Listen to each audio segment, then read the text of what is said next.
The mess hall at Camp Pendleton buzzed with the usual dinner rush chaos.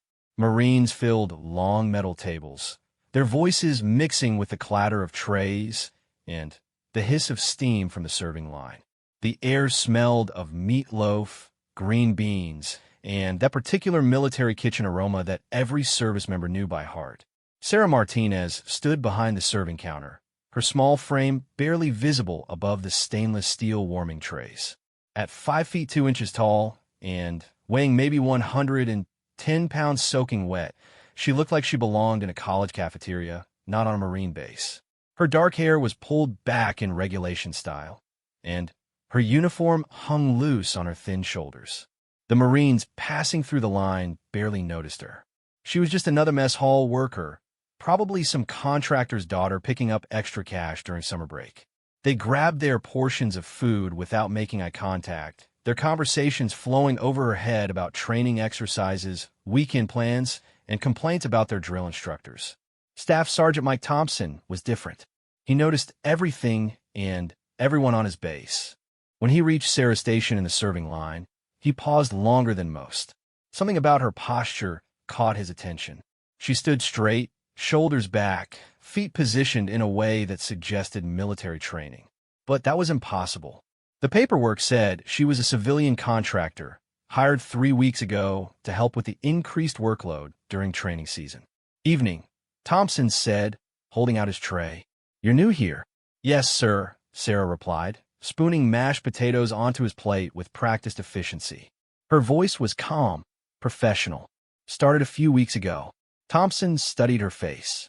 There was something in her eyes, an alertness that most civilians didn't possess. Combat veterans developed that look after seeing action, but this girl looked barely old enough to vote, let alone serve overseas. "You prior military?" he asked. "No, sir. Just here to work." Thompson nodded and moved on, but he filed the interaction away in his mind. Something didn't add up about the new mess hall worker. 3 tables over, Corporal Jake Wilson was holding court with his usual group of followers. Wilson was the kind of Marine who talked big and backed it up with impressive training scores and a muscular build that intimidated newer recruits. He'd served 2 deployments and wore his combat experience like armor. "I'm telling you guys, standards are dropping," Wilson said, cutting into his meatloaf with more force than necessary. "They're letting anyone on base these days. Did you see that little girl working the serving line? Probably weighs less than my pack." His table mates laughed, but Lance Corporal Rodriguez felt uncomfortable. "Come on, man. She's just doing her job." "That's exactly my point," Wilson continued. "This is a Marine base. We should have Marines doing Marine work, not some civilian kid who probably cries if she breaks a nail." The conversation grew louder, and Sarah could hear every word from her position behind the counter. She kept her expression neutral, continuing to serve food to the steady stream of Marines.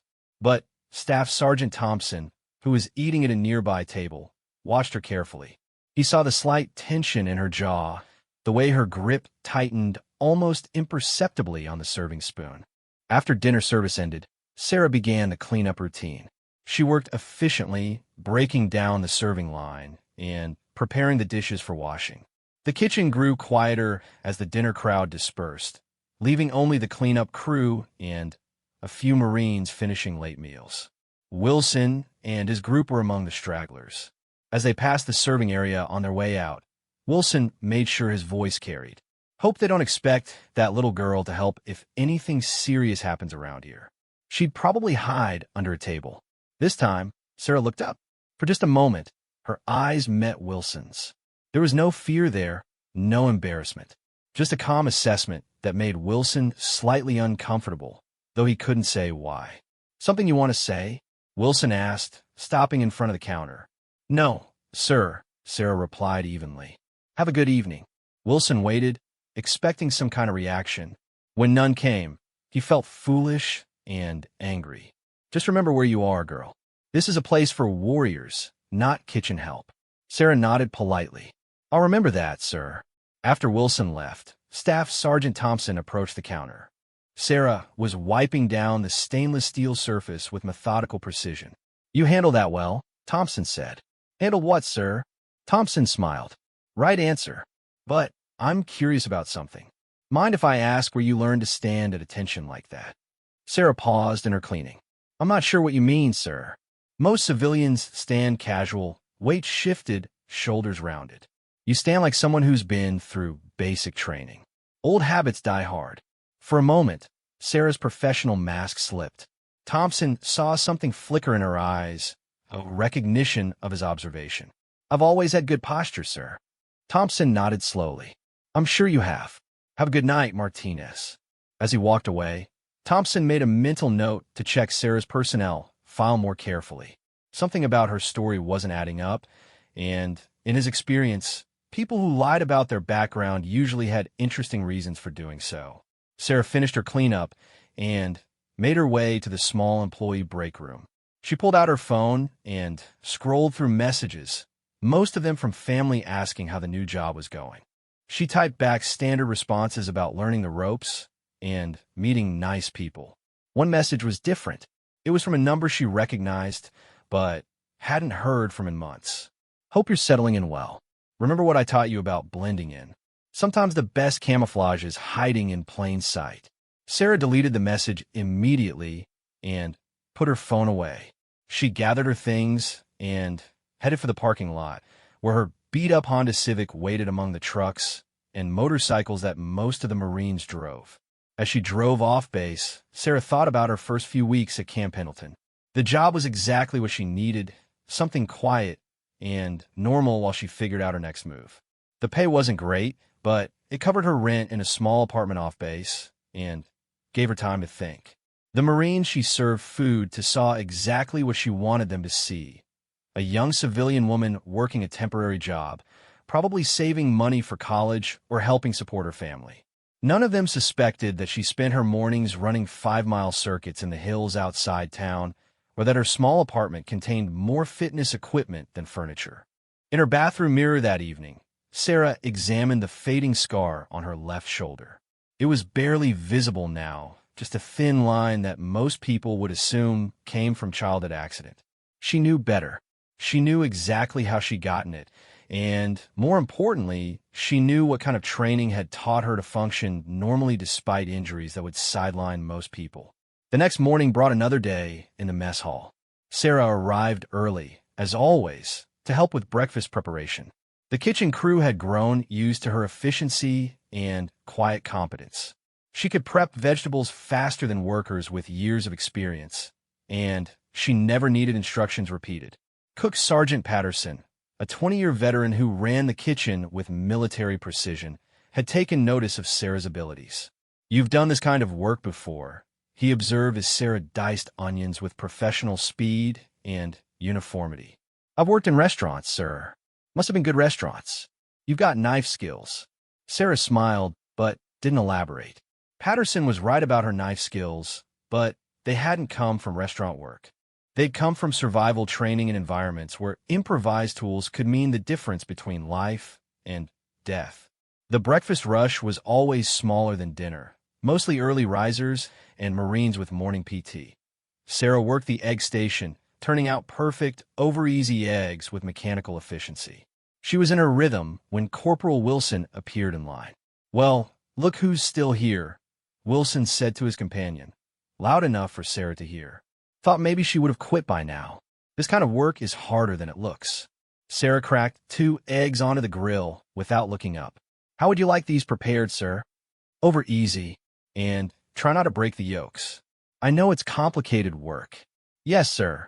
Sarah slid 2 perfect eggs onto his plate, the yolks intact, and the whites set exactly right. Wilson examined them critically, clearly hoping to find fault. Finding none, he moved on with a grunt. Staff Sergeant Thompson was next in line. Scrambled, please. Yes, sir. Sarah prepared his eggs with the same efficiency. You know, Thompson said quietly, Wilson's not wrong about this work being harder than it looks. Takes real skill to do it right. Thank you, sir. Especially when you're dealing with difficult customers. Sarah glanced up briefly. I've had practice with difficult situations, sir. Thompson nodded. I bet you have. After breakfast service, Sarah was assigned to inventory duty in the storage areas. It was quiet work that she preferred, checking supplies and updating records. She was alone in the dry goods storage when she heard voices approaching. "I'm telling you, there's something off about that girl," Wilson was saying to someone. "You're being paranoid, man," came the reply. Sarah recognized the voice as belonging to Corporal Henderson, one of Wilson's regular companions. Think about it. She shows up out of nowhere, works harder than people who've been here for years, never complains, never seems tired. It's not normal. Maybe she just needs the job. Or maybe she's not who she says she is. Sarah continued her counting, but her attention was fully focused on the conversation outside the storage room. "What are you suggesting?" Henderson asked. "I don't know yet, but I'm going to find out. There's something about her that doesn't add up." The voices moved away, and Sarah was left alone with her thoughts. Wilson's suspicion was dangerous, but not unexpected. She'd known that maintaining her cover would get more difficult over time. People noticed patterns, inconsistencies, things that didn't quite fit the story she was telling. She finished the inventory and returned to the main kitchen. Cook Sergeant Patterson was reviewing the lunch menu with his staff.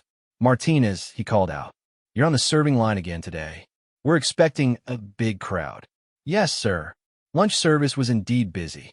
A training exercise had finished that morning, bringing hungry Marines streaming into the mess hall.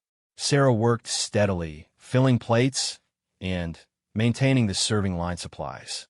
The work was mindless enough that she could observe the room around her.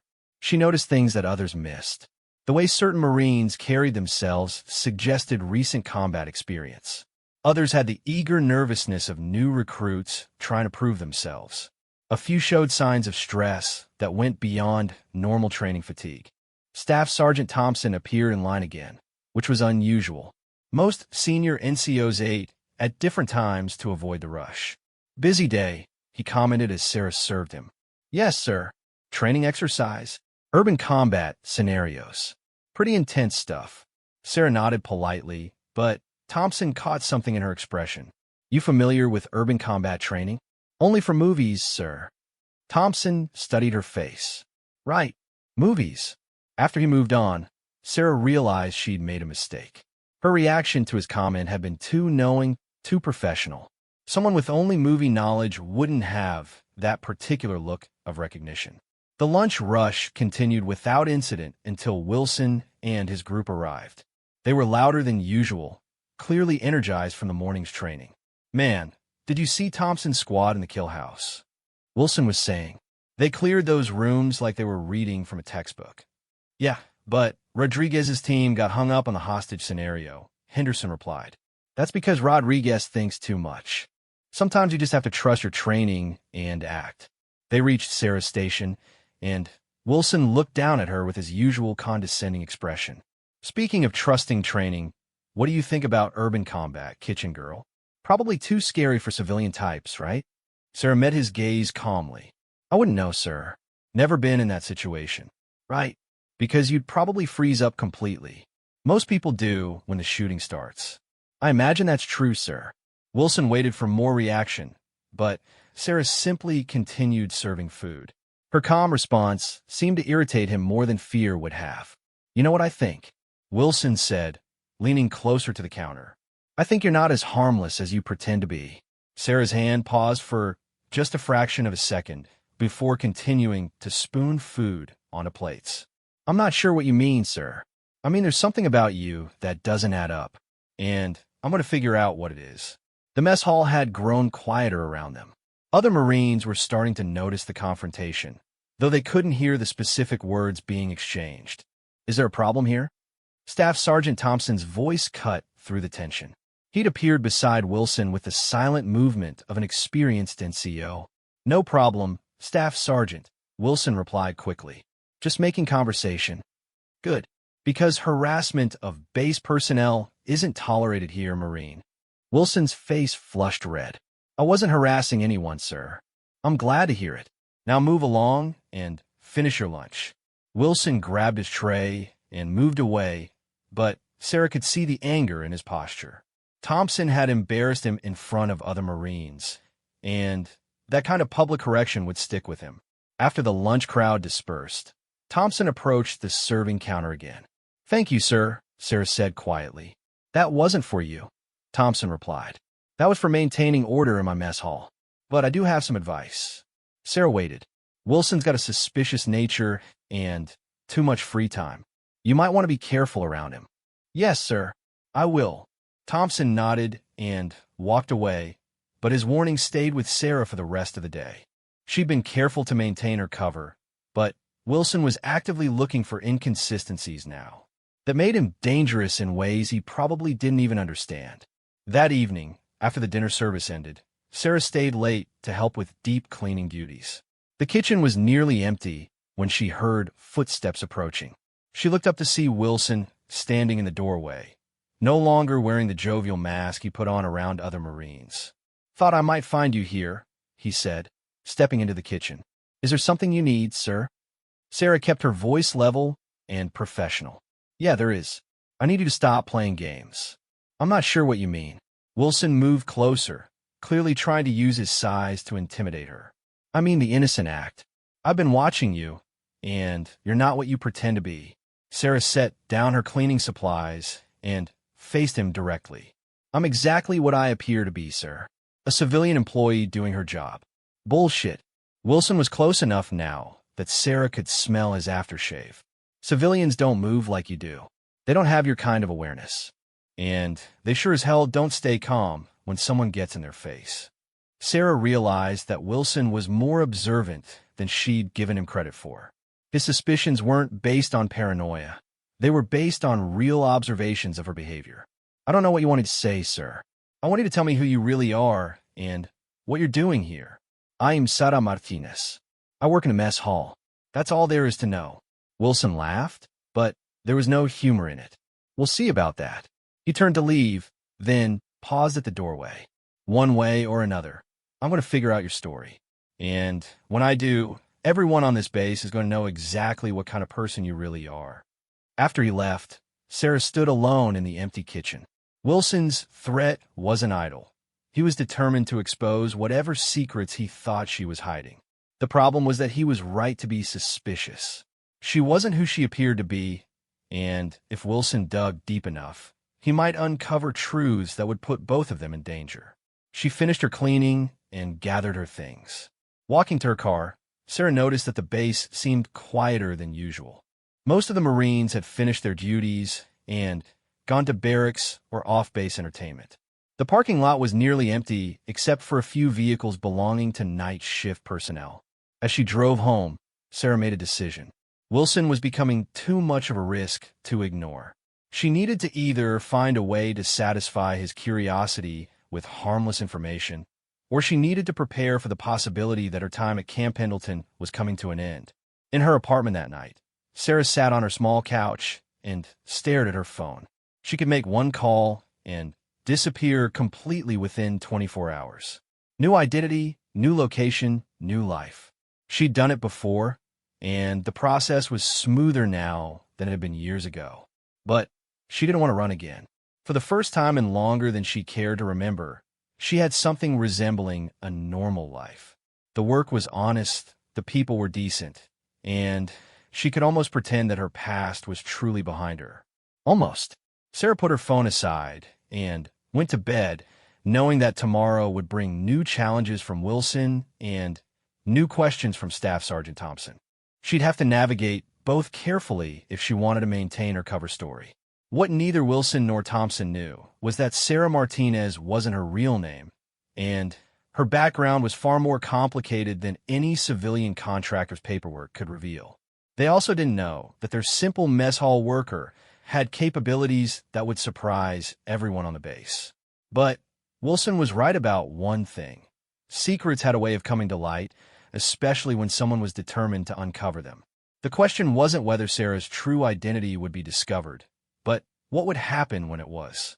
Wilson's investigation began the next morning. He arrived at the base administrative office before most of the staff, claiming he needed to update his emergency contact information.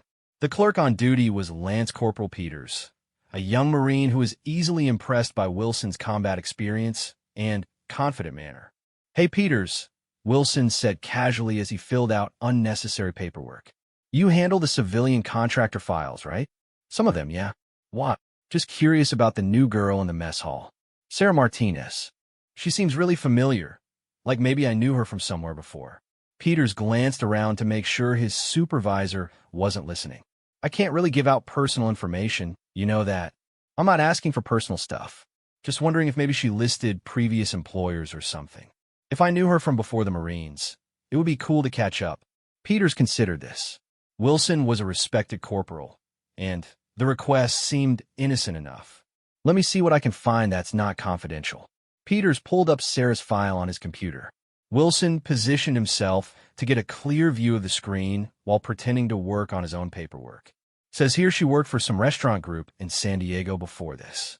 Nothing about prior military service or anything like that. Wilson memorized the restaurant name that appeared on the screen. San Diego, huh? That's probably where I remember her from. I spent some time there on leave. Makes sense. Small world, right? Yeah, definitely. Thanks for checking. Wilson finished his fake paperwork and left the office with the information he needed. The restaurant listed on Sarah's application would be his first stop during his next off-duty period. Meanwhile, Sarah was starting her morning shift in the mess hall, unaware that her carefully constructed background was already being investigated. She prepared for the breakfast service with her usual efficiency, but she couldn't shake the feeling that something had changed on the base.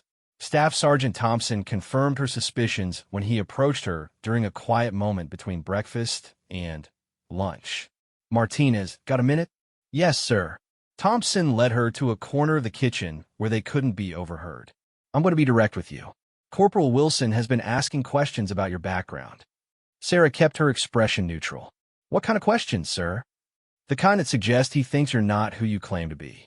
Now, I don't know if his suspicions are justified, and, frankly, I don't care as long as you do your job well. But I thought you should know. I appreciate the warning, sir. Thompson studied her face. Here's the thing, Martinez. In my experience, people who dig into other people's backgrounds usually find something, whether it's what they're looking for or not. If there's anything in your past that could cause problems, you might want to consider getting ahead of it. There's nothing to get ahead of, sir. My background is exactly what it appears to be. All right, but remember what I said about being careful around Wilson. He's determined, and determined Marines can be dangerous when they think they're protecting their unit. After Thompson left, Sarah continued her work with a growing sense of unease. Wilson's investigation was progressing faster than she'd expected. She needed to know exactly what he was looking for and how far he was willing to go to find it. During lunch service, Sarah noticed that Wilson was watching her more carefully than usual. His observation wasn't obvious, but she could feel his attention like a physical weight.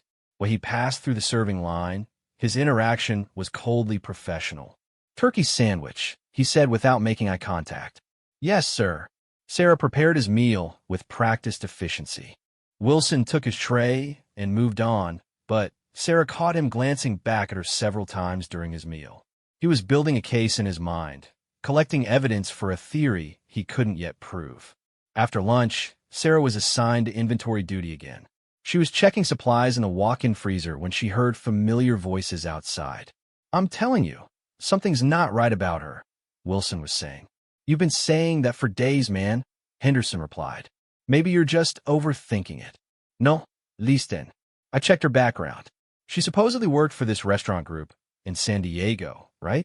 So I called them yesterday. Sarah's blood went cold. She moved closer to the freezer door to hear better. And they never heard of her.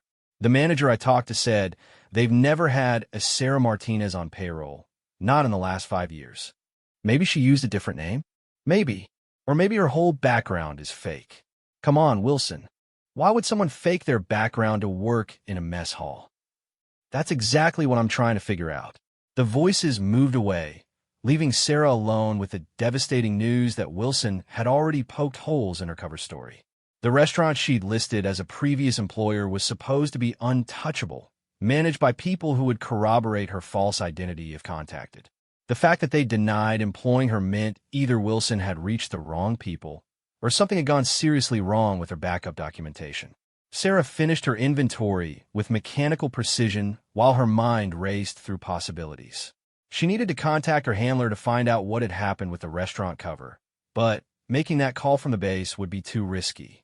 That evening, Sarah drove to a shopping center 20 minutes from the base and used a payphone in the parking lot.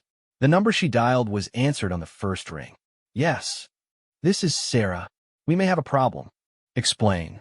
Sarah told him about Wilson's investigation and the failed restaurant contact. There was a long silence on the other end. The restaurant contact was compromised last week. Her handler finally said, "We were going to notify you of the replacement cover story, but we didn't expect anyone to dig that deep that quickly." Well, someone did. And now I have a Marine who knows my background is fake and won't stop until he figures out why. How much does he know? Just that the restaurant story doesn't check out. But he's smart and he's persistent. It's only a matter of time before he finds something else. Can you handle the situation quietly? Sarah knew what that meant. Not without raising more questions than it would answer. Then, you may need to extract. I'd rather not. This placement is perfect for what I need right now. Your cover is blown. Staying risks exposure of the entire operation. Not yet it isn't. Give me a few days to see if I can manage the situation. 48 hours. After that, you extract whether you want to or not. The line went dead. Sarah replaced the receiver and stood in the empty parking lot, watching traffic pass on the highway. 48 hours wasn't much time to neutralize Wilson's suspicions without harming him or revealing more about herself. The next morning brought an unexpected complication. Sarah arrived at the mess hall to find Staff Sergeant Thompson waiting for her. "Martinez, we need to talk." "My office." Thompson's office was a small space adjacent to the kitchen, furnished with a military-issue desk and 2 chairs. He closed the door and gestured for Sarah to sit. "Wilson came to see me yesterday afternoon," Thompson began. "He claims your employment background doesn't check out." Sarah had prepared for this moment. "I'm not sure what he means, sir. He says he contacted your previous employer, and they deny ever having you on their payroll." "That's strange. Maybe he reached the wrong location?" "The restaurant group has several different establishments." Thompson leaned back in his chair. "Maybe. Or maybe you want to tell me what's really going on." Sarah met his gaze directly. "There's nothing to tell, sir. If there's been some kind of misunderstanding about my previous employment, I'm happy to clear it up." "Good. Because Wilson is requesting a formal investigation into your background." This was worse than Sarah had expected. A formal investigation would involve base security and potentially federal databases. Her false identity might hold up to casual scrutiny, but it wouldn't survive a determined military investigation. "Is that really necessary, sir?" "That depends. Wilson thinks you might be some kind of security risk. He's talking about spies and infiltrators and all kind of paranoid nonsense. But here's what I think." Thompson leaned forward. "I think you're running from something. Maybe an abusive relationship, maybe legal troubles, maybe just a past you want to forget. I've seen it before with people who change their names and move across the country." Sarah realized that Thompson was offering her an out, an explanation that would satisfy most people's curiosity without involving national security issues. "If that's what this is about," Thompson continued, "I can probably convince Wilson to back off. But I need to know if there's anything that could come back to bite the base. Drug charges, outstanding warrants, anything like that." Sarah weighed her options.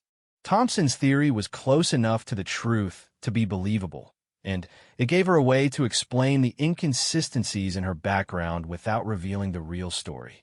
"You're right," she said quietly. "I'm running from something.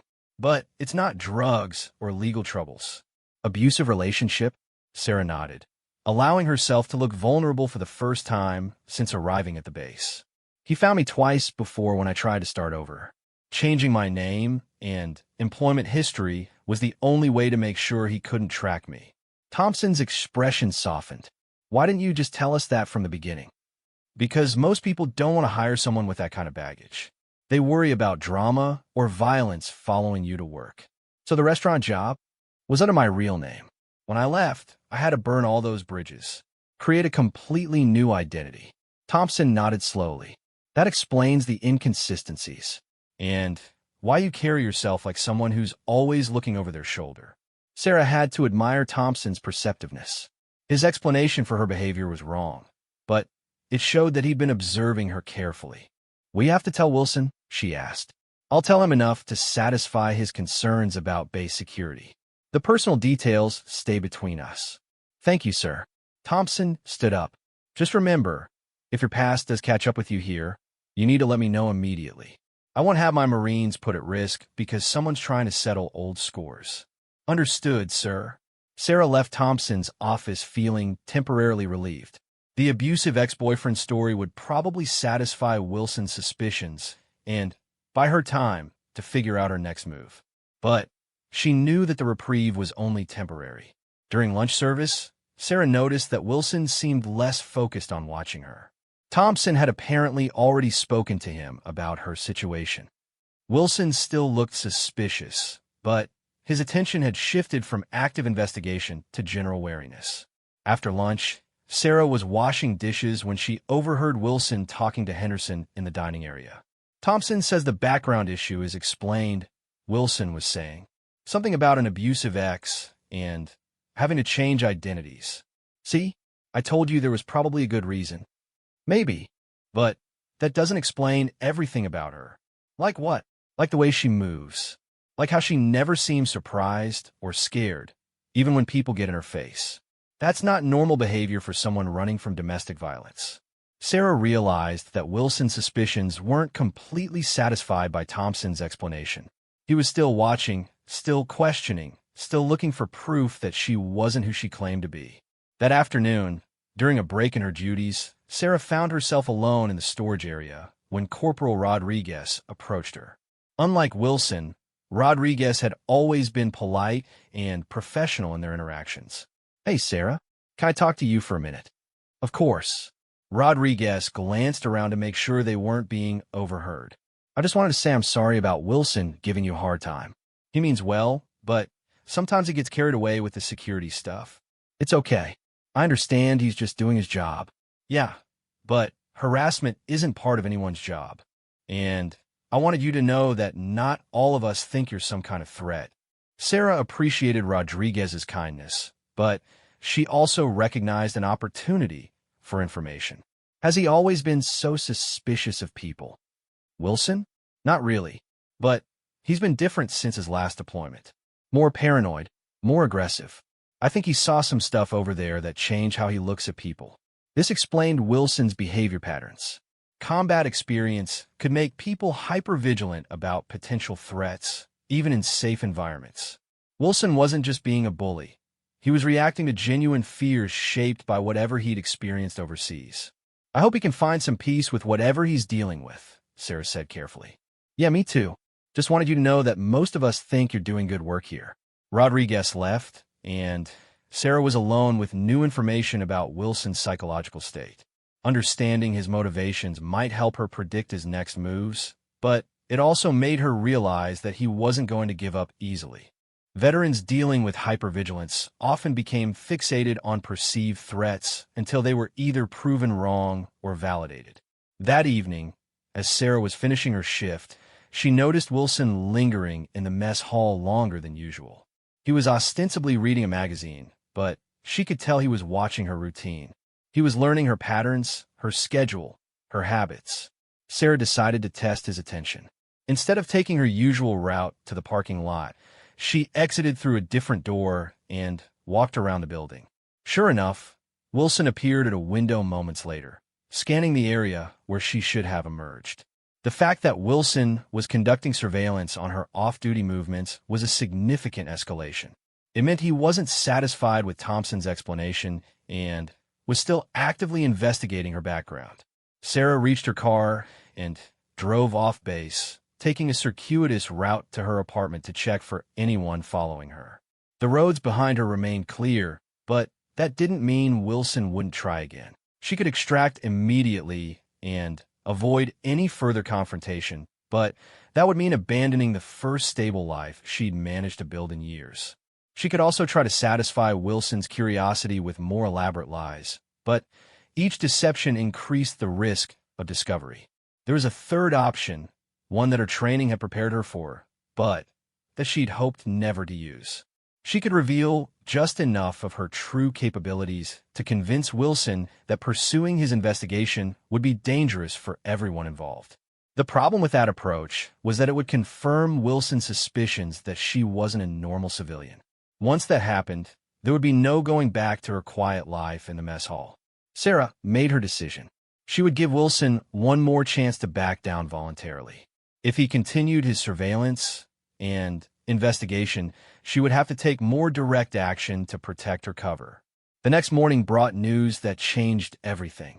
Sarah arrived at work to find the mess hall buzzing with unusual activity. Marines were talking in excited clusters, and there was an energy in the air that suggested something significant had happened. Cook Sergeant Patterson briefed his staff during their morning meeting. "We've got a situation developing," Patterson announced. Base security received credible intelligence about a possible threat to the installation. All civilian personnel are being subjected to enhanced background checks as a precautionary measure. Sarah felt her stomach drop. Enhanced background checks would involve federal databases and cross-referencing that her false identity couldn't survive. "When will the checks be conducted?" asked one of the other workers. "Starting this afternoon. Everyone will be called in individually to meet with security personnel." Sarah realized that her 48-hour deadline had just been shortened to a matter of hours. Whatever Wilson had done to trigger this enhanced security review, it meant that her time at Camp Pendleton was over. During breakfast service, Sarah noticed that Wilson was watching her with barely concealed satisfaction. He'd found a way to force the investigation he wanted, and he clearly expected that the enhanced background check would expose whatever secrets she was hiding. Staff Sergeant Thompson approached her during a quiet moment. "Looks like we're all getting the full security treatment," he said casually. "Yes, sir. Just part of the job, I suppose." Thompson studied her expression. "You seem calm about it. Should I be worried?" "That depends. Is there anything in your background that won't hold up to federal scrutiny?" Sarah met his gaze. "Everyone has secrets, sir. The question is whether they're the kind that matter to national security." Thompson nodded slowly. "Fair point. Just remember what I told you about letting me know if your past catches up with you." After Thompson left, Sarah began planning her extraction. She couldn't simply disappear during her shift without raising more questions, but she also couldn't afford to be present when the security investigators arrived. The solution came during lunch service, when she noticed Wilson leaving the mess hall with several other Marines. They were heading toward the training area, probably for afternoon exercises. This gave her an opportunity to act without Wilson observing her movements. Sarah approached Cook Sergeant Patterson during a quiet moment. "Sir, I'm not feeling well. Would it be possible for me to leave early today?" Patterson looked concerned. "What's wrong?" "Stomach issues. I don't want to risk getting anyone sick." "Of course. Get out of here and feel better. We can handle the rest of the day without you." Sarah gathered her things and left the mess hall, but instead of going to her car, she made her way to the base administrative building. She needed to buy herself time by delaying the security investigation, and she had an idea about how to do it. The administrative office was busy with Marines handling routine paperwork. Sarah approached the desk where Lance Corporal Peters was working. "Excuse me," she said politely. "I was told to report for a security interview, but I'm supposed to be off base for a medical appointment this afternoon. Is there any way to reschedule?" Peters looked up her name on his list. "You're not scheduled until tomorrow morning anyway. Someone gave you wrong information. Tomorrow morning would be perfect." "Thank you." Sarah left the building with a 24-hour reprieve. It wasn't much, but it gave her time to execute a controlled departure rather than an emergency extraction. As she drove off base for the last time, Sarah felt a mixture of regret and relief. She'd enjoyed her brief taste of normal life, but she'd always known it was temporary. The only question now was whether Wilson would be satisfied with her disappearance, or whether he would continue digging until he uncovered truths that were far more dangerous than anything he currently suspected. That evening, in her apartment for the final time, Sarah packed her few belongings and prepared to disappear. By morning, Sarah Martinez would be gone, leaving behind only questions that no one would be able to answer. But Wilson's investigation had taught her something important about her own limitations. No matter how carefully she constructed her cover stories, there would always be someone observant enough to notice the inconsistencies. The question was what to do with that knowledge in her next identity. As she prepared to leave, Sarah made one final decision. She would leave behind a message for Staff Sergeant Thompson, something that would satisfy his curiosity without revealing operational details. He'd been decent to her, and he deserved better than complete mystery. The message would be simple. Thank you for giving me a chance to be normal, even if it couldn't last. Some people can't escape their past, but they can be grateful for the moments when they get to try. She placed the note in her apartment, where it would be found when the landlord eventually checked on her absence. By then, she would be long gone, with a new name and a new life in a place where no one would think to look for a former mess hall worker from Camp Pendleton. Wilson arrived at the mess hall the next morning expecting to finally get answers about Sarah Martinez. The enhanced security investigation would expose whatever she was hiding, and he would be vindicated for his suspicions. Instead, he found Cook Sergeant Patterson looking frustrated and annoyed. "Where's the Martinez girl?" Wilson asked casually as he passed through the breakfast line. "Called in sick yesterday and hasn't shown up today," Patterson replied tersely. "Left us short-handed when we need all the help we can get." Wilson felt a cold certainty settle in his stomach. Sarah hadn't just called in sick, she'd run. The timing was too perfect to be coincidental. She'd somehow learned about the enhanced background checks and disappeared before they could expose her. After breakfast, Wilson went straight to Staff Sergeant Thompson's office. "Sir, the Martinez situation has escalated. She's gone." Thompson looked up from his paperwork. "Gone how?" "Didn't show up for work today. Called in sick yesterday, right after the security announcement." "Sir, she ran because she knew the background check would expose her." Thompson leaned back in his chair. "Or she ran because she was scared that her abusive ex might find her through a federal investigation." People in witness protection react badly to unexpected government attention. "With respect, sir, I don't think she was running from an abusive boyfriend. I think she was something much more serious." "Like what, Wilson?" Wilson had been developing his theory for days, but saying it out loud made him realize how it sounded.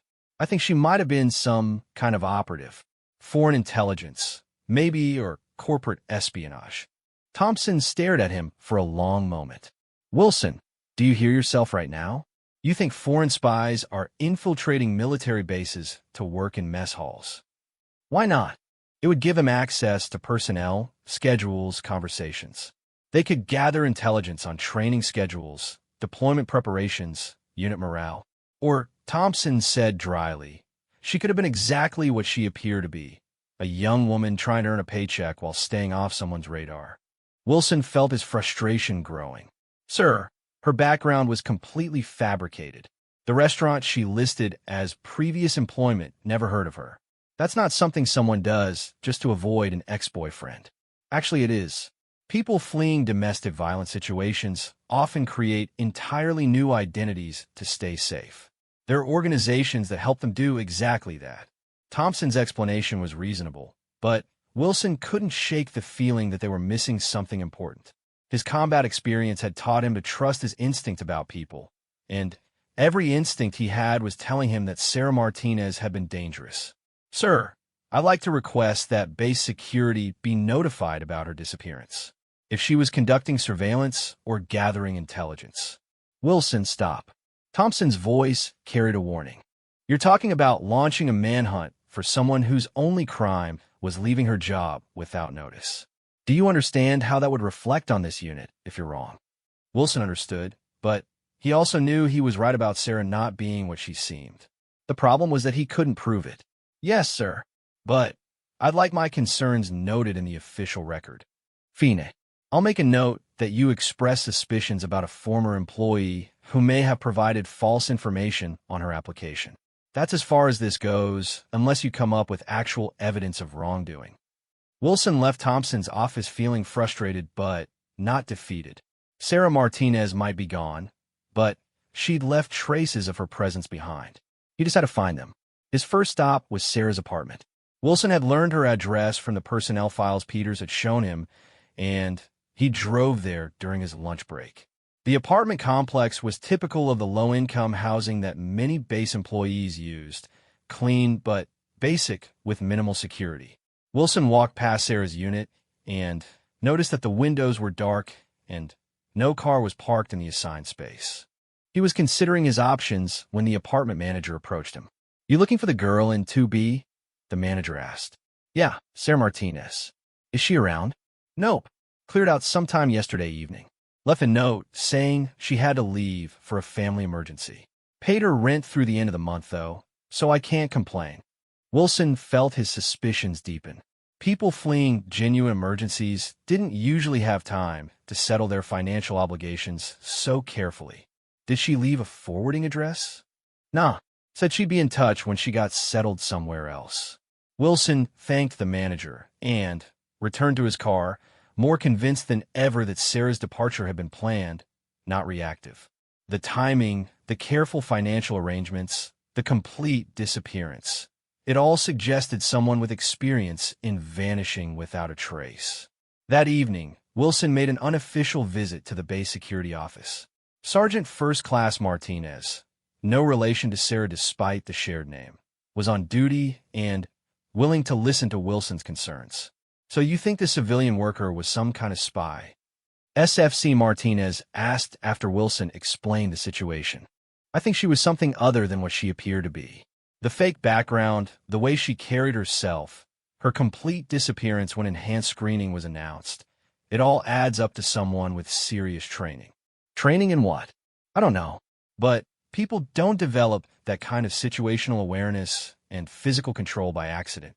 SFC Martinez made notes as Wilson talked, but his expression suggested he wasn't entirely convinced.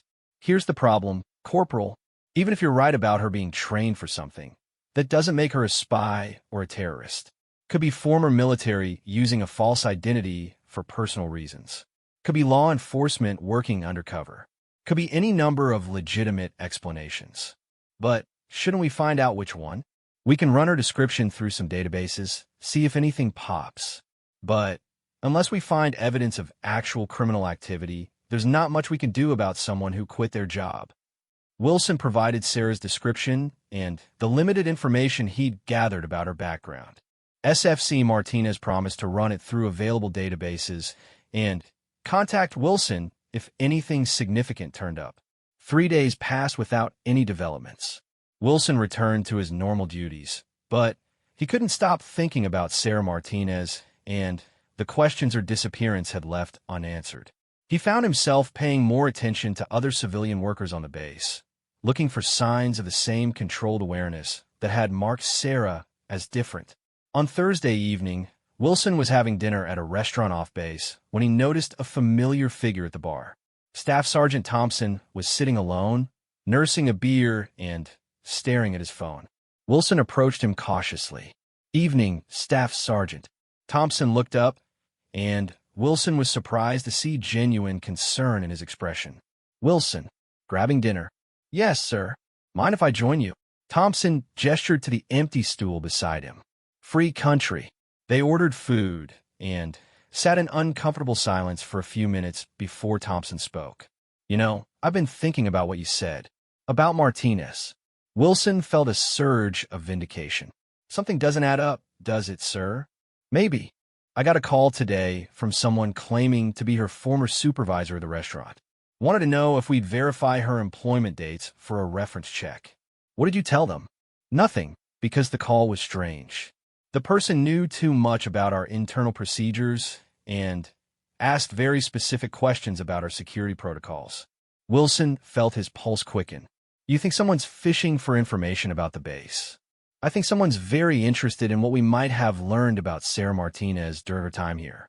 And that level of interest suggests she was more important than either of us realized." Thompson pulled out his phone and showed Wilson a text message. "I also got this today." The message was simple. "Thank you for the chance to be normal, even briefly. Some people can't escape their past, but they can be grateful for moments of peace. Take care of your Marines."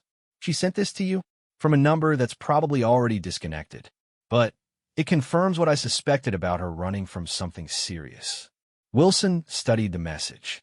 Or it confirms that she was conducting some kind of operation and her mission was completed, Thompson considered this. Maybe, but here's what worries me. If she was here on some kind of legitimate government operation, why haven't we been contacted by her handlers? Why the mystery and disappearance? Because maybe it wasn't legitimate. They ate their dinner in thoughtful silence, both men grappling with the implications of Sarah's true identity. Finally, Thompson spoke again. Wilson, I'm going to ask you something, and I want an honest answer. What do you think would have happened if you hadn't pushed the investigation?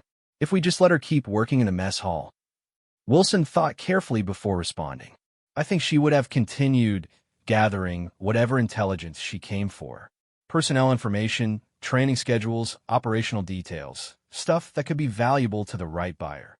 Or she would have continued serving food and trying to build a quiet life away from whatever she was running from.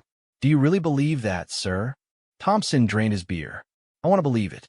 But the more I think about her behavior, the more I realize you were right to be suspicious. Normal people don't move like she moved. They don't have that level of controlled awareness. Wilson felt a mixture of satisfaction and unease. Being right about Sarah fell hollow when it meant they might have been compromised for weeks without knowing it. So what do we do now? Now we report everything to base security and let them decide how seriously to take it. But Wilson. Yes, sir. If you ever encounter someone like her again, someone who sets off your instincts that badly, don't wait weeks to act on it. The next morning, Thompson and Wilson met with base security to provide a complete briefing on the Sarah Martinez situation. SFC Martinez took detailed notes and promised to elevate their concerns to the appropriate authorities.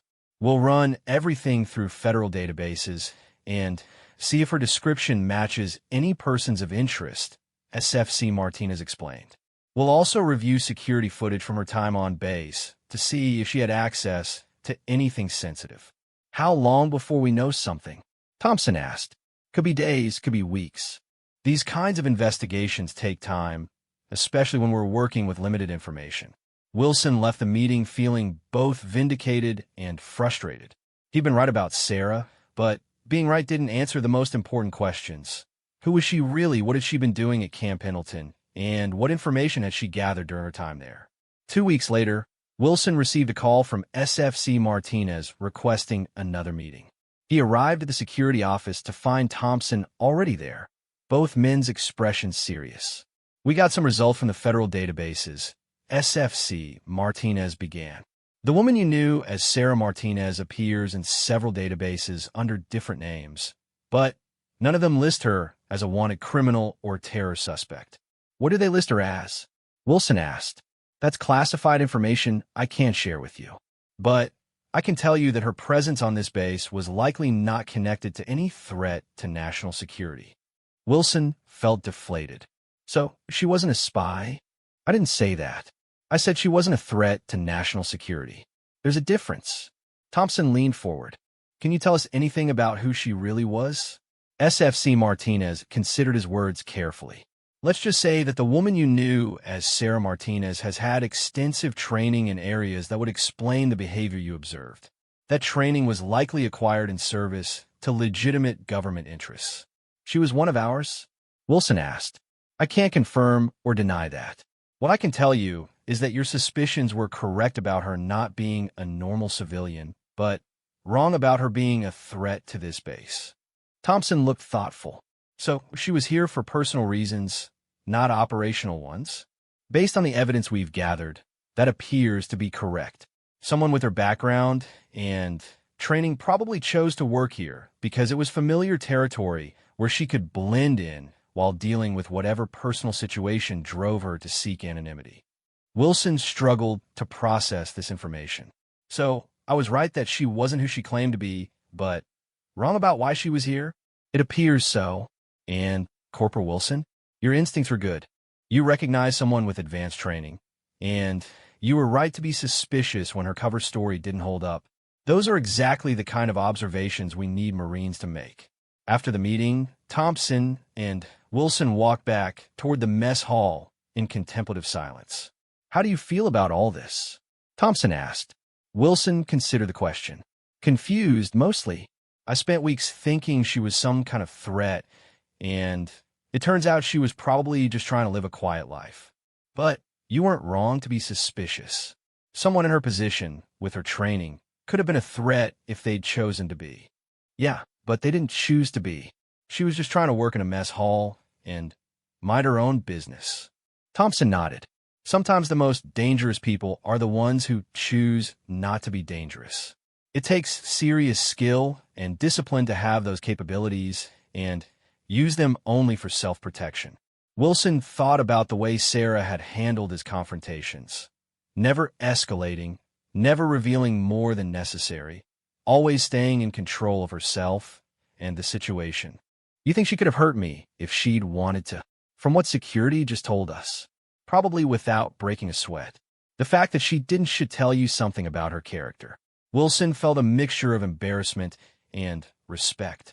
He'd been so focused on exposing Sarah as a threat that he'd never considered the possibility that she might be exactly the kind of person the military trained to protect others.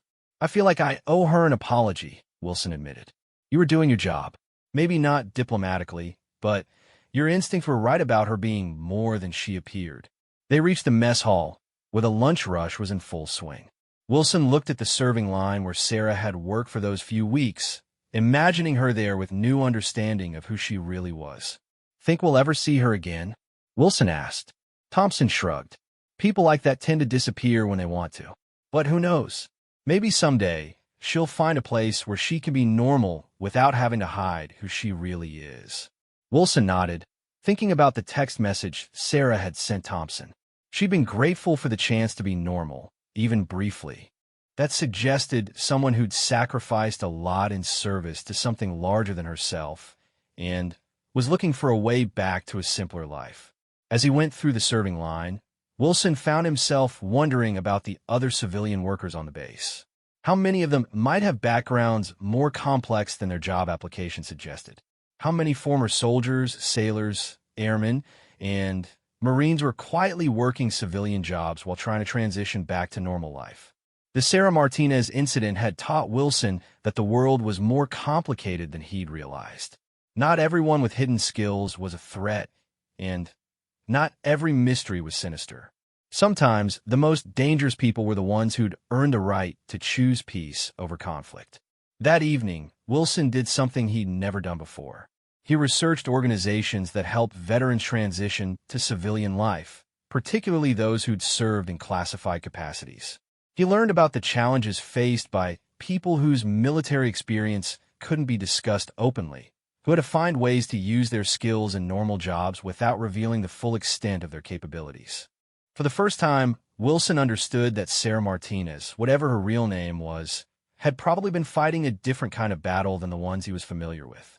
Not a battle against external enemies, but a battle to find peace after serving in ways that most people would never know about. Wilson never spoke about his research to anyone else, but it changed how he looked at the people around him. The quiet civilians working on base, the contractors who seemed to know more than their jobs required, the people who carried themselves with particular kinds of awareness. Maybe some of them were former operators trying to build normal lives. And maybe Wilson realized part of protecting the base meant protecting those people's privacy as much as it meant watching for actual threats. Sarah Martinez had taught him that sometimes the most dangerous person in the room was also the safest, if you were smart enough to leave them alone. 6 months after Sarah Martinez disappeared from Camp Pendleton, Wilson had nearly convinced himself that the incident was closed. His duties had returned to normal. The mess hall operated without any mysterious civilian workers, and base security had seemingly moved on from their investigation. Wilson still thought about Sarah occasionally, wondering where she was and whether she'd found the normal life she seemed to be seeking. Then, everything changed on a Tuesday morning in March. Wilson was participating in a joint training exercise with Navy SEALs when he first heard the name that would connect him back to Sarah Martinez in ways he never expected. The exercise involved urban combat scenarios with Marines and SEALs working together to clear simulated terrorist strongholds. During a break between training runs, Wilson found himself talking with Petty Officer First Class Marcus Chun, a SEAL instructor who was evaluating the Marines' performance. You guys did well in that last scenario, Chun said, reviewing his notes. Good communication, solid tactical movement. You've been well trained. Thank you, petty officer. We work hard to stay sharp. Chun nodded approvingly. It shows. Reminds me of some of the best civilian contractors I've worked with. There was this one woman, tiny little thing, but she moved through urban environments like she was born for it. Best close-quarters combat student I ever trained. Wilson's attention sharpened. Civilian contractor? Yeah, part of a special program we ran a few years ago. Training civilians for overseas security work. Most of them washed out, but this one girl was exceptional. Natural instincts, incredible physical conditioning, and the kind of mental toughness you usually only see in special operations personnel. What was her name? Chin thought for a moment. Sarah something. Sarah Collins, I think.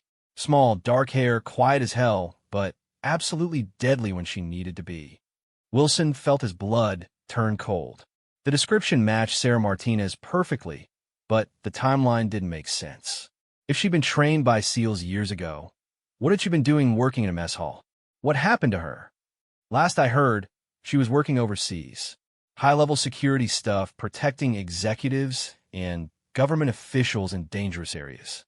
Made good money, but that kind of work takes a toll. A lot of contractors burn out after a few years. Wilson tried to keep his voice casual. She ever go by any other names? Chun looked at him curiously. Why do you ask? I might have met someone fitting that description. Just wondering if it was the same person. Well, people in that line of work often use multiple identities for security reasons. Wouldn't surprise me if she had several different names depending on the assignment. After the training exercise ended, Wilson couldn't stop thinking about Chen's revelations. If Sarah Martinez had really been Sarah Collins, a civilian contractor trained by Navy SEALs for overseas security work, then everything about her presence at Camp Pendleton took on new meaning. Wilson waited until he was off duty, then called Staff Sergeant Thompson. Sir, I need to talk to you about the Sarah Martinez situation. I think I found out who she really was. Wilson, we've been through this. Base security investigated and determined she wasn't a threat. But they didn't tell us who she actually was. Sir, I think she was a former security contractor, trained by Navy SEALs. There was a long pause on the other end of the line. What makes you think that? Wilson explained his conversation with Petty Officer Chun, carefully avoiding any mention of classified training details. So you think our mess hall worker was a former mercenary? Thompson asked. Not a mercenary, a legitimate security contractor, the kind who protects American officials overseas. That would explain a lot about her behavior, Thompson admitted. But it raises new questions about why she was working in our mess hall. Maybe she was burned out like Chun suggested. Maybe she was trying to get out of that life. Or maybe she was running from something that went wrong on one of her contracts. Wilson hadn't considered that possibility, but it fit with Sarah's obvious need for anonymity and her careful construction of a false identity. Should we report this to base security? Thompson was quiet for a moment. Let me think about it. If she really was a former contractor trying to start over, involving more federal agencies might make her situation worse, not better. The next day, Wilson found himself unable to concentrate on his regular duties. The revelation about Sarah's possible background had opened up new questions about her time at Camp Pendleton. Had she really been there for personal reasons, or had there been some operational purpose that even base security hadn't uncovered? During lunch, Wilson noticed Petty Officer Chun in the mess hall, apparently continuing his evaluation of the joint training program. Wilson approached him during a quiet moment. Petty Officer Chun, could I ask you a few more questions about that contractor you mentioned yesterday? The one you thought you might know? Sure. Did she ever work domestically? Like providing security for facilities in the United States? Chun shook his head. Not that I know of. The program she went through was specifically for overseas work. High-threat environments where local security couldn't be trusted. What kind of threats? Everything from terrorist attacks to kidnapping attempts. She was trained to blend in with civilian populations while providing close protection for high-value targets. Wilson felt pieces of a puzzle clicking together. Sarah's ability to blend in, her hyper-awareness, her controlled responses to confrontation, All of it made sense if she'd been trained to protect people in hostile environments. How good was she exactly? Chen smiled grimly. Put it this way, if I needed someone to get me out of a dangerous situation alive, she'd be on my short list. And my short list only has about 5 people on it. That good. That good. The woman could disappear in a crowd, take down multiple attackers, perform emergency medical care, and drive through anything short of a tank barrier, all while making it look effortless. Wilson thanked Shun and spent the rest of the afternoon processing this information. If Sarah Martinez had really possessed those kinds of skills, then her restraint during Wilson's confrontations with her was even more remarkable. She could have ended their conflicts in seconds, but instead she'd chosen to maintain her cover and avoid violence. That evening, Wilson made a decision that would change everything. He drove to the apartment complex where Sarah had lived and convinced the manager to let him look at the unit she'd vacated. The manager, who remembered Wilson from his previous visit, was happy to let him check for any belongings she might have left behind. The apartment was completely empty except for a small piece of paper wedged behind the kitchen sink. Wilson retrieved it carefully and found himself looking at what appeared to be a phone number written in Sarah's neat handwriting. Wilson photographed the paper with his phone and left the apartment. Back in his car, he stared at the number and debated whether to call it. Part of him wanted to close the book on Sarah Martinez and move on with his life. But another part needed to understand what had really happened and whether he'd been right to be suspicious. Wilson called the number. It rang twice before a male voice answered. Yes. I'm looking for Sarah Collins, Wilson said carefully. There was a long pause. Who is this? Someone who worked with her at Camp Pendleton. Another pause, longer this time. She doesn't go by that name anymore. I know. I knew her as Sarah Martinez. Marine. Yes. The one who was asking questions about her background. Wilson was surprised that this person knew about his investigation. How did you? She mentioned you. Said you were smart and persistent. Also said you were decent, despite being a pain in the ass. Wilson didn't know how to respond to that. What do you want? The voice continued. I want to know if I was right to be suspicious of her. You were right that she wasn't who she appeared to be. You were wrong about why she was there. Can you tell me the real reason? There was a very long pause. Wilson was beginning to think the call had been disconnected when the voice spoke again. She was recovering. From what? From 3 years of protecting people in places where the wrong move meant death. From watching friends die. From living every day like it might be her last. She needed somewhere quiet and normal where she could remember what it felt like to be human. Wilson felt a weight settle in his chest. And I ruined that for her. You did your job. She understood that, even if it meant she had to leave. Where is she now? Somewhere safe. Somewhere she can try again to build a normal life. Will she be able to? That depends on whether people like you leave her alone. The line went dead. Wilson sat in his car, staring at his phone and processing what he'd learned. Sarah Martinez, Sarah Collins, had been exactly what he'd suspected, someone with extensive training and capabilities far beyond what her job required. But she hadn't been a threat to anyone except those who might threaten others. Wilson drove back to base and went straight to Staff Sergeant Thompson's quarters. Sir, I made contact with someone connected to Sarah Martinez. Thompson looked up from the paperwork he'd been reviewing. You did what? Wilson explained about finding the phone number and his conversation with the unidentified man. Wilson, that was incredibly stupid. You have no idea who you were talking to or what kind of attention you might have attracted. But I learned the truth about her. She really was a former contractor, and she really was at Camp Pendleton for personal reasons. And now someone in her network knows you're still investigating her. Do you understand how that might be a problem? Wilson hadn't considered the security implications of his phone call. If Sarah was connected to people who took operational security seriously, his continued investigation might be seen as a threat. What should I do? Nothing. You should do absolutely nothing. No more phone calls, no more questions, no more investigating. Let this woman live her life in peace. Wilson nodded, but he could see from Thompson's expression that there might be consequences for his unauthorized contact. 2 days later, Wilson was called to a meeting with base security. SFC Martinez was there, along with a civilian Wilson didn't recognize. Corporal Wilson, SFC Martinez began, "We understand you've been conducting unauthorized investigation into the Sarah Martinez case." "I wouldn't call investigation, sir. I just made one phone call." The civilian spoke for the first time. "That phone call connected you to a network of people who take their privacy very seriously. They're concerned about your continued interest in someone they consider family."